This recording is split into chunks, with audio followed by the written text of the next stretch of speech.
Hi guys ನಮಸ್ಕಾರ ಎಲ್ಲರಿಗೂ welcome back to our ಇದು YouTube channel. So second P U C ಸ್ಟೂಡೆಂಟ್ಸ್ಗಳಂತೂ ತುಂಬ ಟೆನ್ಷನಲ್ಲಿರ್ತಾರೆ ಈ ಟೈಮಲ್ಲಿ. ಸೊ ಎಕ್ಸಾಮ್ ಅಂತ.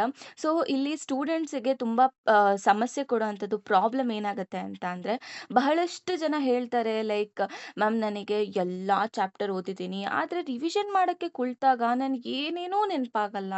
ಸೊ ಯಾಕೆ ಈ ಥರ ಆಗುತ್ತೆ, ಸೊ ಈ ಥರ ನನ್ಗೆ ಯಾಕೆ ಈ ಥರ ಆಗ್ತಿದೆ ಅಂತ ಕೇಳ್ತಾರೆ. ಸೊ ಗೈಸ್, ಇದು ಏನು ಗೊತ್ತಾ, ನಾನು ಬರೆಯುವಂಥ ಟೈಮಲ್ಲೂ ಕೂಡ ನನಗೆ ಈ ಥರ ಆಗ್ತಿತ್ತು. ಓಕೆನಾ. ಸೊ ಇದು ಬರೀ ನನ್ನ ಸಮಸ್ಯೆ ಅಲ್ಲ ಅಥವಾ ಬರೀ ನಿಮ್ಮ ಸಮಸ್ಯೆ ಅಲ್ಲ. ಸೊ ಇದು ತುಂಬ ಜನದ ವಿದ್ಯಾರ್ಥಿಗಳ ಸಮಸ್ಯೆ ಅಂತಲೇ ಹೇಳ್ಬೋದು ಈ ಒಂದು ವಿಚಾರದಲ್ಲಿ. ಸೊ ಯಾಕೆ ಈ ಥರ ಆಗುತ್ತೆ ಅಂತ ಅಂದರೆ, ಫಸ್ಟ್ ಆಫ್ ಆಲು ನಾವು ವರ್ಷ ಪೂರ್ತಿ ತುಂಬ ಸಬ್ಜೆಕ್ಟ್ಸ್ಗಳನ್ನ ಓದ್ತೀವಿ. ಓಕೆನಾ. ಸೊ ಒಂದೊಂದು ಸಬ್ಜೆಕ್ಟಲ್ಲೂ ಕೂಡ 10 to 15 ಲೆಸನ್ಸ್ ಇರ್ತವೆ ಅಲ್ವಾ. ಸೊ ಅದೇ ರೀತಿ ನಾವು ಎಲ್ಲ ಸಬ್ಜೆಕ್ಟ್ನು ಒಟ್ಟುಗೂಡಿಸಿದ್ರೆ ಏನಿಲ್ಲ ಅಂದ್ರೂ 40 ರಿಂದ 50 ಚಾಪ್ಟರ್ ಗಟ್ಟಲೆ ನಾವು ಓದ್ತೀವಿ. ಸೊ ಇದರಿಂದ ನಮ್ಮ ಬ್ರೈನು ಒಂದು ಸಣ್ಣ ಕನ್ಫ್ಯೂಷನಲ್ಲಿ ಅದು ಹೊರಟೋಗ್ಬಿಡತ್ತೆ.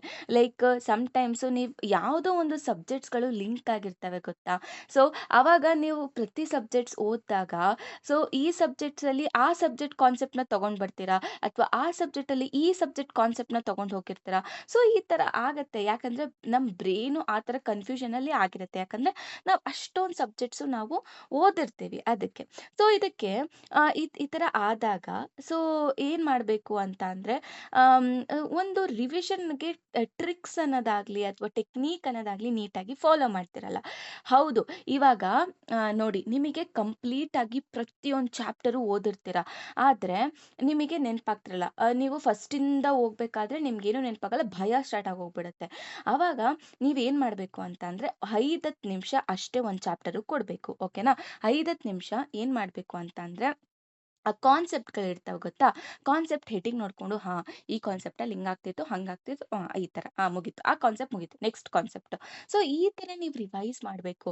ಕುತ್ಕೊಂಡು ಪ್ರತಿಯೊಂದು ವರ್ಡ್ ಬೈ ವರ್ಡ್ ನೀವು ಏನಂತೀರ, ರಿವೈಸ್ ಮಾಡ್ಕೊಳ್ತೀನಿ ಅಂತ ಹೋದ್ರೆ ಖಂಡಿತವಾಗ್ಲೂ ನೆನಪಾಗೋದೇ ಇಲ್ಲ.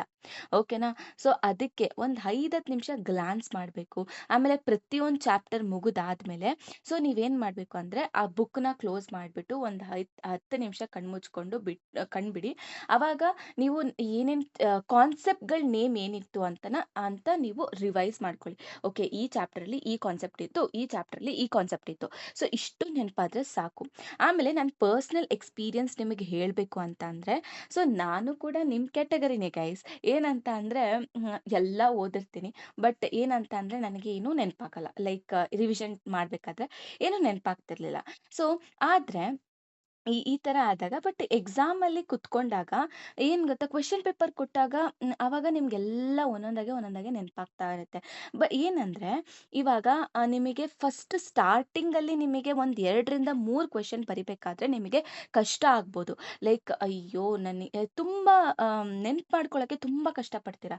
ಆದರೆ ಒಂದ್ಸತಿ ನಿಮಗೆ ಫ್ಲೋ ಸಿಕ್ಕಿದ್ಮೇಲೆ, ಲೈಕ್ ಒಂದು 2-3 ಕ್ವೆಶ್ಚನ್ಸ್ ಆದಮೇಲೆ ನೀವಷ್ಟಕ್ಕೆ ನೀವೇ ಬರ್ಕೊಂಡು ಹೋಗ್ತೀರಾ ಆಮೇಲೆ. ಏ ಏ ನನಗಿದು ಗೊತ್ತು, ನನಗಿದು ಗೊತ್ತು. ಸೊ ಆ ಗೊತ್ತು ಅನ್ನೋದು ನಿಮಗೆ ಬ್ರೈನಿಗೆ ನೀವು ಹೇಳ್ತೀರಾ ಅಲ್ವಾ? ಸೊ ಅದೇ ಒಂದು ದೊಡ್ಡ ಕಾನ್ಫಿಡೆನ್ಸ್ ಆಗುತ್ತೆ. ಸೊ ಅವಾಗ ನೀವು ಆನ್ಸರ್ಸ್‌ನ ಬರೆಯೋದಕ್ಕೆ ಸ್ಟಾರ್ಟ್ ಮಾಡ್ತೀರಾ. ಸೊ ಈ ಥರ ಆಗತ್ತೆ. ಸೊ ಜಸ್ಟ್ ಏನ್ ಗೊತ್ತಾ? ಸೊ ಮನುಷ್ಯರು ಅಂದ್ಮೇಲೆ ಗೈಸ್, ಬ್ರೇನ್ ಅಂತ ಇದೆ ಅಂತ ಅಂದ್ಮೇಲೆ ಮರ್ತೋಗೋದು ಅಥವಾ ನೆನ್ಪಿರೋದು ಅದೆಲ್ಲ ಕಾಮನ್. ಓಕೆನಾ. ನಾವು ಮರ್ತೋಗಿಲ್ಲ ಅಂದ್ರೆ ಅದು ಕೂಡ ಒಂದು ಪ್ರಾಬ್ಲಮ್ಮೇ. ಅದು ಗೊತ್ತಾ ನಿಮಗೆ? ಸೊ ಮರ್ತೋಗುತ್ತೆ ಹಂಗಂತ ಹೇಳ್ಬಿಟ್ಟು ನಿಮ್ಮ ಬ್ರೇನಿಗೆ ಆ ವಿಷಯದ ಬಗ್ಗೆ ಏನಂತೀರ, ಗೊತ್ತೇ ಇಲ್ಲ ಅನ್ನೋ ಥರ ಅಲ್ಲ. ಸೊ ಏನಂದ್ರೆ, ನೀವು ನಿಮ್ಮ ಬ್ರೇನಿಗೆ ನೀವು ಕಾನ್ಫಿಡೆನ್ಸ್ ಕೊಡ್ತಾ ಹೋಗ್ಬೇಕು. ಲೈಕ್ ಏನಂದ್ರೆ, ನೀವು ಆ ಕ್ವೆಶ್ಚನ್‌ನ ಓದಿರ್ತೀರ. ಬಟ್ ನಿಮ್ಗೆ ನೀಟಾಗಿ ನೆನಪಾಗ್ತಿರಲ್ಲ. ಲೈಕ್ ನೀವು ಸ್ಟಾರ್ಟಿಂಗ್ ಗೊತ್ತಾಗ್ಬಿಟ್ರೆ ನೀವು ಆಮೇಲೆ ಬರ್ಕೋತಾ ಹೋಗ್ತೀರಾ. ಸೊ ಏನು ಮಾಡಬೇಕು ಅಂತಂದ್ರೆ, ಜಸ್ಟ್ ನೀವು ಲೈಕ್ ನನಗಿದು ಗೊತ್ತು ಅಂತ ಹೇಳಬೇಕು. ಹೇಳ್ತಾ ಇದ್ದಾಗ ನಿಮಗೆ ಅದು ಬರುತ್ತೆ ಎಕ್ಸಾಮ್ ಟೈಮಲ್ಲಿ. ಸೊ ನೀವು ಓದಿರ್ತೀರ, ಬಟ್ ನಿಮ್ಮ ಮೆದುಳಲ್ಲಿ ಅದಿದೆ. ಓಕೆ. ಬಟ್ ಏನಂದ್ರೆ ನಿಮಗೆ ಸರಿಯಾಗಿ ರಿವಿಷನ್ ಮಾಡಿರಲ್ಲ. ಇದು ಒಂದೇ ಕಾರಣಕ್ಕೆ ನಿಮ್ಗೆ ಆ ಥರ ಆಗ್ತಿರತ್ತೆ. ಸೊ ಹಾಗಾಗಿ ಟೆನ್ಷನ್ ಪಡೋದು ಅಗತ್ಯ ಇಲ್ಲ. ಸೊ ಕೂಲಾಗಿರಬೇಕು.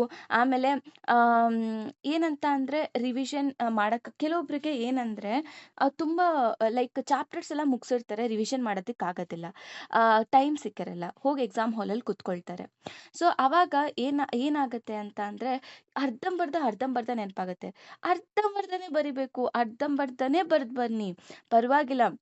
ಬಟ್ ಅರ್ಧಂಬರ್ಧ ಗೊತ್ತು ಅಂತ ಹೇಳ್ಬಿಟ್ಟು ಕ್ವೆಶನ್ಸ್ನ ನೀವು ಬಿಟ್ಟು ಬರೋದಾಗ್ಲಿ ಮಾಡಕ್ಕೆ ಹೋಗಬೇಡಿ. ಸೊ ಏನಂದರೆ ನಿಮಗೆ ಗೊತ್ತಿರೋದನ್ನ, ನಿಮಗೇನು ಗೊತ್ತು ಅದನ್ನು ನೀಟಾಗಿ ರೆಪ್ರೆಸೆಂಟ್ ಮಾಡಿ. ಆಮೇಲೆ ಇಲ್ಲಿ ಏನಂದರೆ ಪ್ರೆಸೆಂಟೇಷನ್ ಅನ್ನೋದು ತುಂಬಾ ಇಂಪಾರ್ಟೆಂಟ್ ಆಗುತ್ತೆ. ಸೊ ಅದರಿಂದ ನೀವು ಏನು ಗೊತ್ತಿದೆ ಅದನ್ನು ನೀಟಾಗಿ ಬರೀರಿ, ಅಂಡರ್ಲೈನ್ ಮಾಡಿ ಕೀವರ್ಡ್ಸ್ನ. ಸೊ ಬನ್ನಿ ಅಷ್ಟೇ. ಓಕೆನಾ? ಸೊ ಇಷ್ಟು ಹೇಳ್ತಾ, so thank you so much.